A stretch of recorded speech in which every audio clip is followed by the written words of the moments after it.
రాష్ట్రంలో నూతన మద్యం పాలసీ అంటే ఏంటి అధ్యక్ష? 2014 నుంచి 19 వరకు 4398 ఇంచుమించు దుకాణాలు ఉంటే దాన్ని కుదించి 2938 షాపుల వరకు కుదించి ప్రభుత్వమే ట్రాన్స్పరెంట్ గా మద్యం అమ్మకాలు చేస్తుంటే ఆ విధానాన్ని మార్చి మళ్ళీ 3338 షాపులు అంటే 467 షాపులు పెంచి ఈ రోజు మీరు టెండర్స్ ఇచ్చారు. టెండర్స్ ఇచ్చే విధానంలో భయంకరంగా రౌడీజం జరిగింది అధ్యక్ష.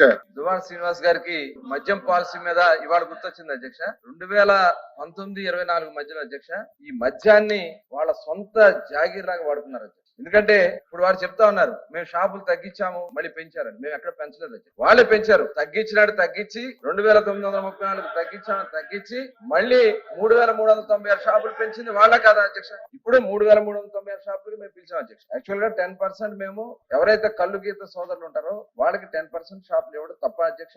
అంటే వాళ్ళ యొక్క అభ్యున్నతి కోసం పాటుపడుతూ మా తప్ప అధ్యక్ష? ఇవాళ ఇదే కాదు అధ్యక్ష, మొత్తం టోటల్ వాళ్ళు ఆ రోజున చేసినటువంటి విధానం అధ్యక్ష రేటు విపరీతంగా పెంచేశారు అధ్యక్ష. పెంచేయడమే కాకుండా మొత్తం పెంచే అధ్యక్ష. ఆ రోజున 20 డిస్టరీస్ ఉంటే దాంట్లో 60% వాళ్ళ కైవసం వాళ్ళే తగ్గించి రేట్లు కూడా 3 రెట్లు పెంచేశారు అధ్యక్ష. విపరీతంగా రేట్లు పెంచేసి దాని ద్వారా ప్రజలు దోచుకోవాలని చూశారు. ఇదే కాకుండా మేము ఆ రోజున online payments only cash payments 99,413 కోట్ల రూపాయలు. నో ఆన్లైన్ పేమెంట్స్ అధ్యక్ష, only cash payments, no online payments. ఈ క్యాష్ అంతా ఎక్కడికి వెళ్ళింది అధ్యక్ష? ఎవరి జేబులోకి వెళ్ళింది అధ్యక్ష? 1,00,00,000 కోట్ల రూపాయలు జరిగితే ఆ 1,00,00,000 కోట్ల రూపాయలు ఏమైంది?